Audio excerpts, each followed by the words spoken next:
Bienvenidos a Guerreros del Mundo. Hoy exploraremos la extraordinaria vida y genio militar de Saladino, el sultán guerrero que reconquistó Jerusalén y cambió el curso de las cruzadas. Suscríbete ahora para unirte a nuestra comunidad y apoyar este proyecto. Ahora, comencemos. De orígenes humildes a convertirse en el comandante musulmán más temido y respetado de la era medieval, el ascenso de Saladino representa uno de los viajes al poder más notables de la historia. Nacido como Yusuf ibn Ayyub en 1137 en Tikrit, actual Irak, en una familia kurda de modestos recursos, nada predecía su ascenso hasta convertirse en el sultán que uniría al mundo islámico contra los cruzados europeos. El historiador Andrew Ehrencreus desafía la visión romanizada de la temprana vida de Saladino, argumentando que su rápido ascenso se debió más a las conexiones políticas de su tío Sirku que a méritos personales. Sin embargo, como documenta Bernard Hamilton, una vez dada la oportunidad, el liderazgo natural y la mente estratégica de Saladino rápidamente lo distinguieron de sus contemporáneos.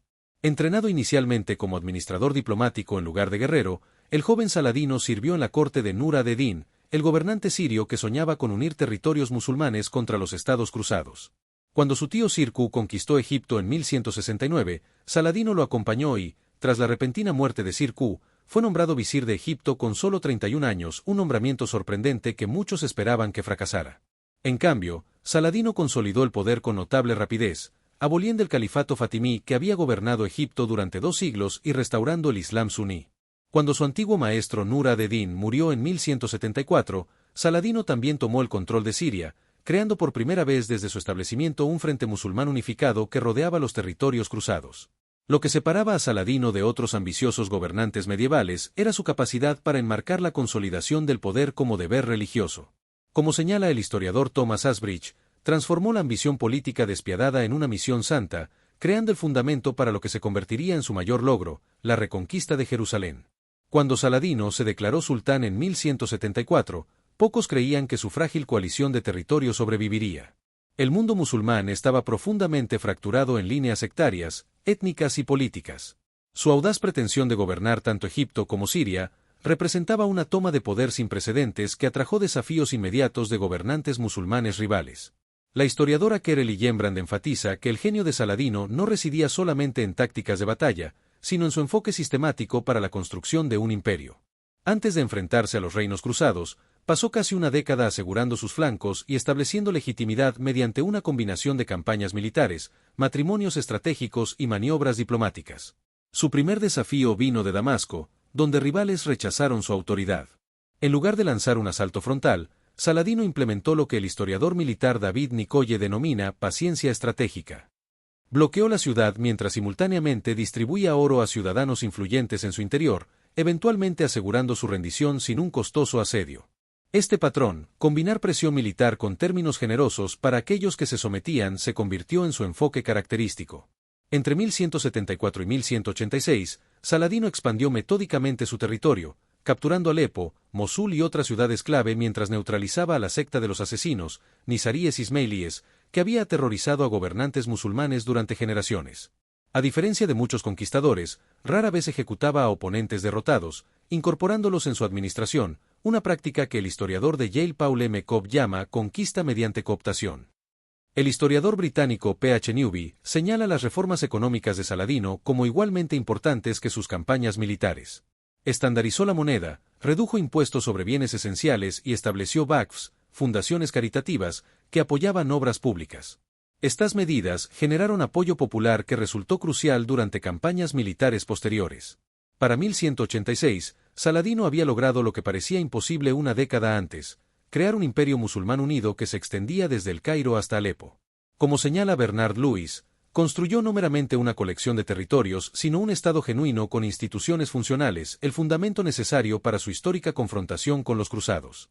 Lo que distinguió a Saladino de otros grandes líderes militares de su época no fue solo el éxito en el campo de batalla, sino el estricto código moral que gobernaba su conducta de guerra. Este código del guerrero lo convertiría en una anomalía en la guerra medieval y eventualmente ganaría admiración incluso de sus enemigos cristianos.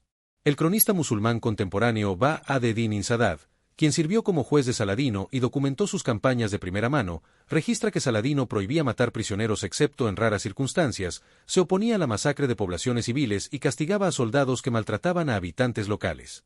Aunque algunos historiadores occidentales como Harold Lamb sugieren que estos relatos pueden haber sido exagerados con fines propagandísticos, evidencia arqueológica de asentamientos de la época de las Cruzadas muestra notablemente poca destrucción durante las campañas de reconquista de Saladino. El marco ético de Saladino estaba arraigado en tradiciones legales islámicas de guerra. El historiador militar John Franz señala que aunque Saladino era despiadado cuando era necesario, seguía estrictamente mandatos coránicos que limitaban la violencia contra no combatientes y propiedades. Esto no era meramente una postura moral sino cálculo estratégico al tratar justamente a poblaciones conquistadas, reducía la resistencia y los costos administrativos. Su tratamiento de minorías religiosas sorprendió a contemporáneos. El historiador británico Malcolm Lyons documenta cómo Saladino permitió a cristianos y judíos en sus territorios mantener sus prácticas religiosas y sistemas legales bajo el marco dhimmi. Esta política era notable en una era cuando la persecución religiosa era práctica común tanto en reinos musulmanes como cristianos. Quizás lo más inusual para un comandante medieval, Saladino mantuvo un estilo de vida personal modesto a pesar de su inmenso poder. Ibn Saddad registra que tras la muerte de Saladino, su tesorería contenía fondos insuficientes para su funeral, ya que había distribuido la mayoría de la riqueza entre sus tropas y los pobres. Aunque algunos académicos como Anne-Marie Ede cuestionan si esta pobreza fue exagerada para realzar su reputación de piedad, relatos contemporáneos consistentemente describen su austeridad personal. Esta combinación de destreza militar y liderazgo ético sería puesta a su mayor prueba en la batalla de Hattin, donde la disciplinada fuerza de Saladino enfrentaría el poderío de los ejércitos cruzados en una confrontación que cambiaría la Tierra Santa para siempre. La batalla de Hattin el 4 de julio de 1187 representa una de las obras maestras tácticas más perfectamente ejecutadas en la historia militar. En un solo enfrentamiento decisivo, Saladino aniquiló al ejército cruzado combinado, efectivamente terminando con el control cristiano de Jerusalén que había durado 88 años.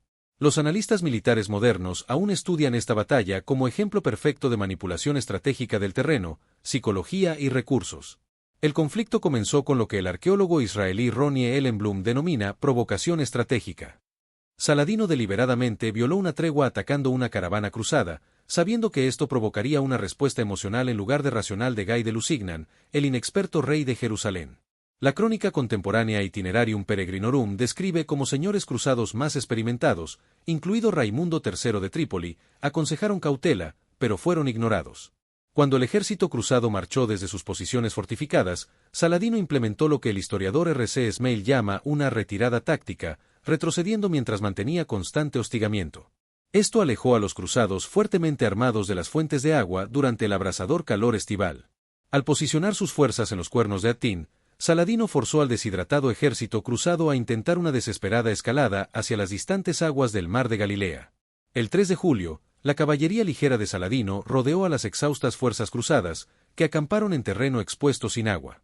Esa noche, como documenta el cronista árabe Imad ad-Din al-Isfahani, Saladino ordenó encender matorrales alrededor del campamento cruzado, intensificando su sed y fatiga mediante humo asfixiante. A la mañana siguiente, los cruzados intentaron abrirse paso hacia el agua. Las fuerzas de Saladino aislaron sistemáticamente diferentes elementos del ejército cruzado, destruyéndolos por partes. Usando la caballería ligera significativamente más maniobrable, sus fuerzas podían atacar, retirarse y reposicionarse mientras los caballeros cruzados, debilitados por sed y calor en sus pesadas armaduras, gradualmente perdían cohesión. Al final del día, el poderío militar de los reinos cruzados yacía en ruinas. La Vera Cruz, la reliquia más sagrada de la cristiandad en Jerusalén, fue capturada. El rey Guy y la mayoría de la nobleza cruzada eran prisioneros. Como concluye el historiador militar David Nicolle, Hattin no fue meramente una batalla, fue el desmantelamiento deliberado de un ejército mediante la perfecta comprensión de sus debilidades. El 2 de octubre de 1187, Saladino logró lo que había parecido imposible durante casi un siglo, la reconquista islámica de Jerusalén. Este momento representó no simplemente una victoria militar, sino un profundo triunfo religioso y simbólico que resonó a través del mundo medieval. Después de Hattin, la mayoría de las fortalezas cruzadas cayeron rápidamente.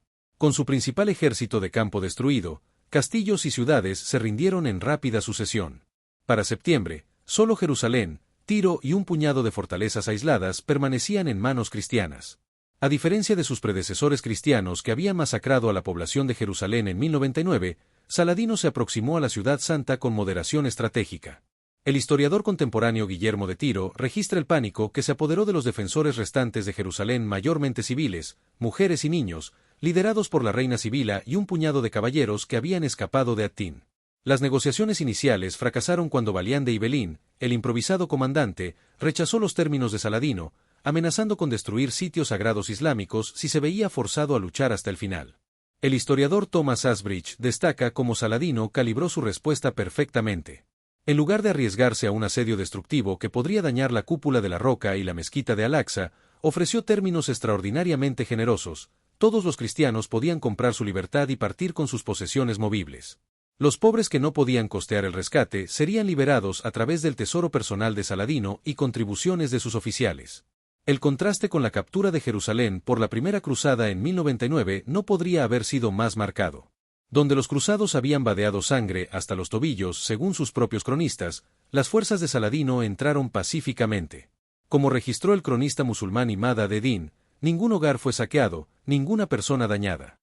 Esta clemencia estratégica mejoró la reputación de Saladino, pero también sirvió propósitos prácticos. Christopher Tierman señala que al evitar un sangriento saqueo de la ciudad, Saladino previno daños a sitios sagrados islámicos, mantuvo su autoridad moral y aceleró sus subsiguientes campañas. La caída de Jerusalén envió ondas de choque a través de Europa, desencadenando la masiva Tercera Cruzada.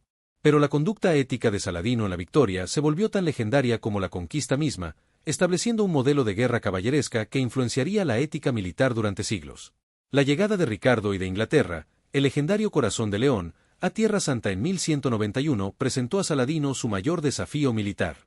Su confrontación produciría una de las rivalidades guerreras más famosas de la historia, un juego de ajedrez entre dos comandantes que representaban el pináculo del liderazgo militar medieval.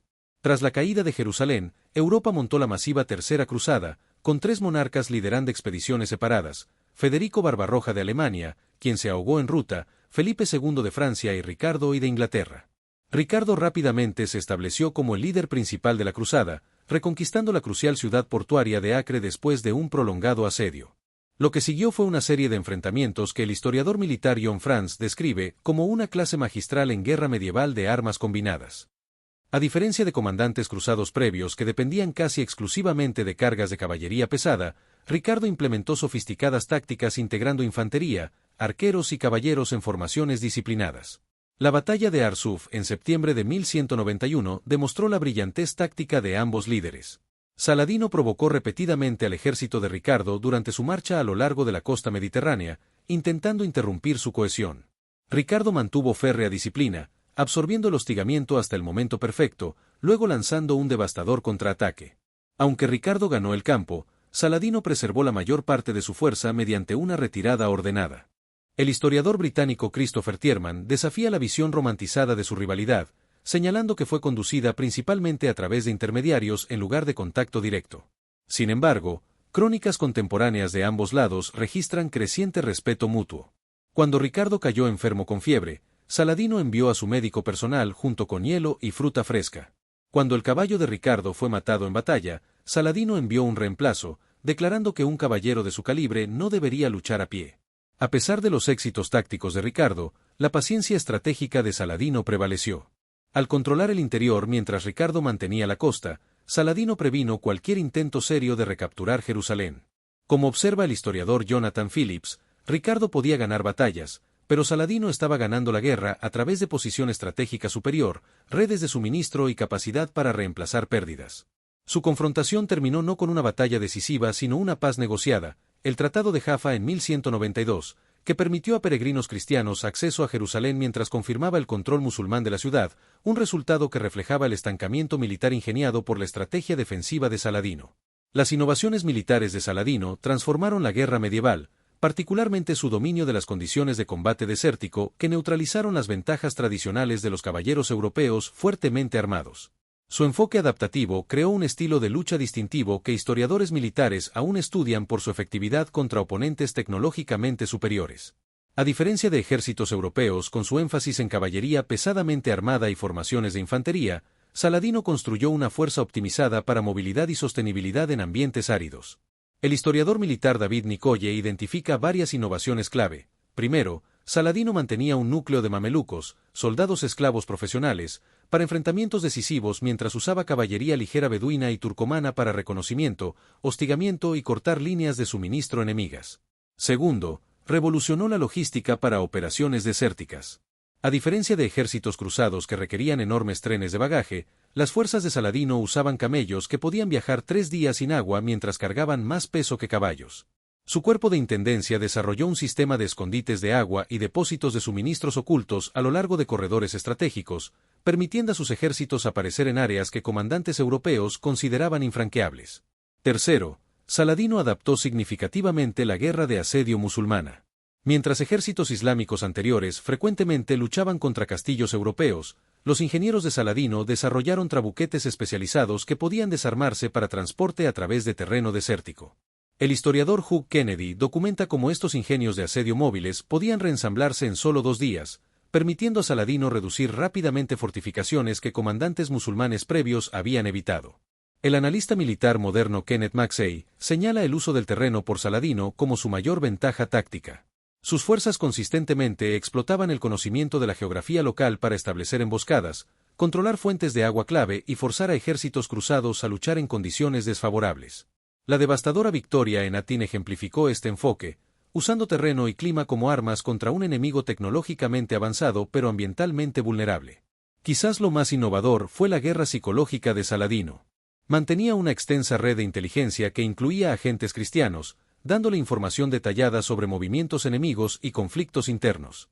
Explotaba divisiones entre líderes cruzados ofreciendo selectivamente términos generosos o tratamiento severo basado en sus alineaciones políticas más que en necesidad militar. Este enfoque integral de la guerra, integrando factores ambientales, logística, inteligencia y tácticas adaptativas, creó un sistema militar perfectamente adaptado para contrarrestar ventajas europeas. Detrás de las conquistas militares de Saladino yacía un sistema administrativo igualmente impresionante que transformó los dispares territorios bajo su control en un imperio funcional. Esta innovación gubernamental, frecuentemente eclipsada por sus hazañas en el campo de batalla, resultó esencial para sostener sus campañas y representa uno de sus logros más duraderos. Al obtener control de Egipto en 1171, Saladino heredó una sofisticada pero corrupta burocracia. En lugar de un reemplazo total, el historiador Jacob Lev documenta cómo Saladino reformó selectivamente la administración promoviendo funcionarios basándose en méritos en lugar de conexiones, independientemente de su origen étnico o religioso. Este enfoque meritocrático era revolucionario en una era dominada por nepotismo y lealtades tribales. Sus reformas fiscales resultaron particularmente significativas. Gobernantes previos habían impuesto cargas aplastantes sobre campesinos mientras eximían a élites militares. Saladino estandarizó impuestos, redujo tasas sobre producción agrícola y, crucialmente, aseguró que la recaudación sirviera al bienestar público en lugar del enriquecimiento privado. Estas políticas aumentaron tanto ingresos como apoyo popular, logros raros para gobernantes medievales. Innovaciones financieras respaldaron sus campañas militares. El historiador económico medieval Claude Caen destaca la creación por Saladino de un sistema monetario unificado a través de sus territorios, facilitando comercio y eficiente asignación de recursos. Estableció un sofisticado sistema de tesorería que mantenía cuentas separadas para gastos militares, obras públicas y fundaciones religiosas, previniendo la mezcla de fondos que plagaba a otras administraciones medievales. Quizás lo más significativo fue el desarrollo por Saladino del sistema Icta, concesiones de tierras a comandantes militares que conllevaban responsabilidades administrativas. A diferencia del feudalismo europeo, estas concesiones no eran hereditarias sino basadas en desempeño. El historiador Michael Chamberlain señala que esto creó una aristocracia militar meritocrática con interés directo en mantener prosperidad y seguridad locales. Sus proyectos de desarrollo urbano fortalecieron ciudades clave como centros administrativos. En El Cairo, construyó la masiva ciudadela que serviría como centro gubernamental de Egipto durante 700 años. En Damasco y Alepo, expandió sistemas de agua y fortificaciones mientras establecía escuelas y hospitales. Estudiosos modernos de gobernanza como Patricia Crone señalan que la administración de Saladino logró notable estabilidad balanceando control centralizado con autonomía local. Mantenía supervisión personal de funciones clave mientras delegaba operaciones cotidianas a administradores capaces. Este sistema resultó tan efectivo que sus sucesores ayubíes mantuvieron la mayoría de sus estructuras durante décadas después de su muerte. Lo que hizo los logros administrativos de Saladino verdaderamente notables fue su implementación durante guerra constante. Como observa el historiador R. Stephen Humphries, Construyó un estado funcional mientras simultáneamente conducía una de las campañas militares más exitosas de la historia medieval, un logro dual que pocos gobernantes en cualquier era han igualado. La muerte de Saladino por fiebre el 4 de marzo de 1193, apenas meses después de concluir la paz con Ricardo Corazón de León, marcó el fin de una era pero el comienzo de su transformación en una leyenda que trascendería fronteras culturales y religiosas. Para un hombre que había unido al mundo musulmán y recuperado Jerusalén, su fallecimiento estuvo marcado por extraordinaria simplicidad.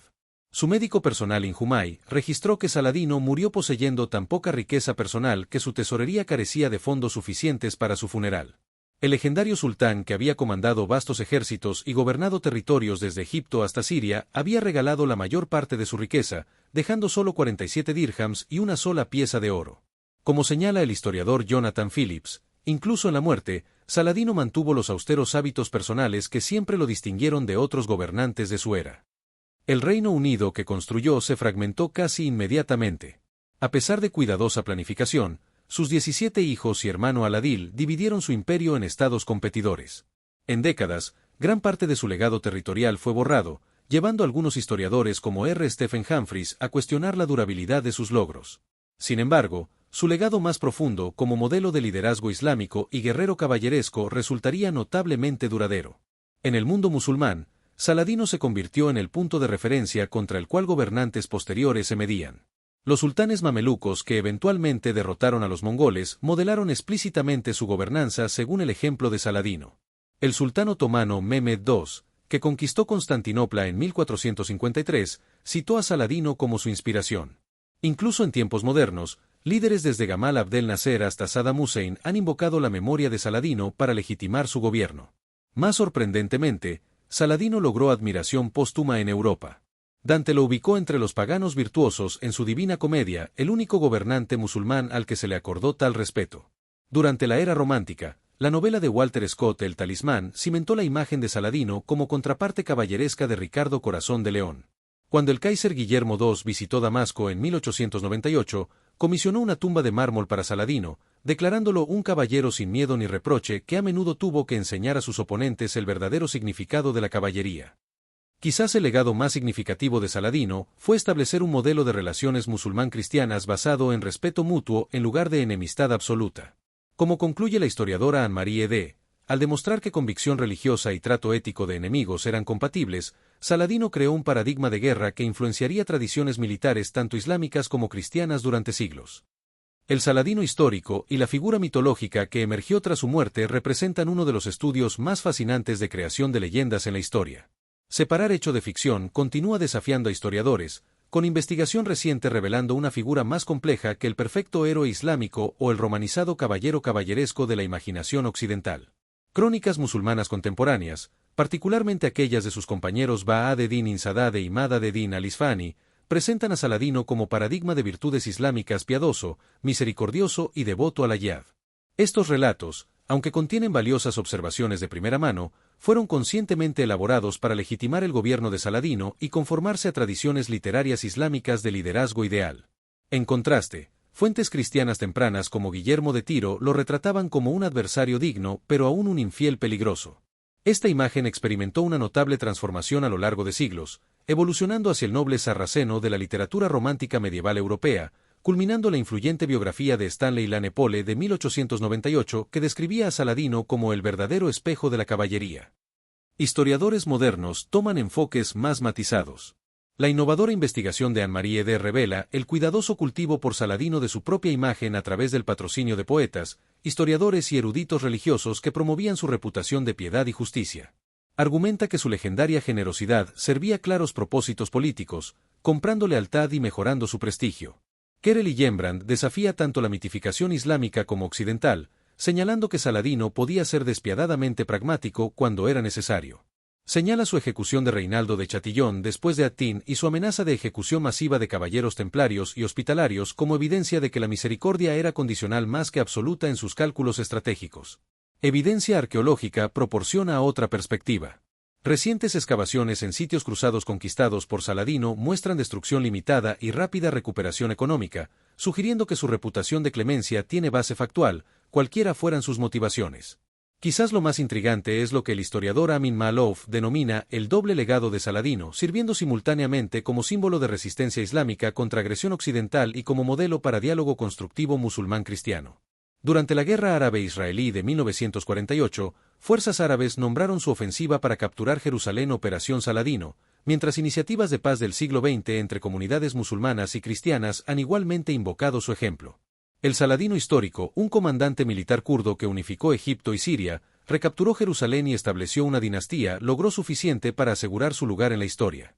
Sin embargo, es el Saladino mitológico, guerrero, estadista y símbolo de justicia, cuyo impacto continúa moldeando nuestra comprensión del conflicto religioso y la reconciliación a través de siglos y culturas.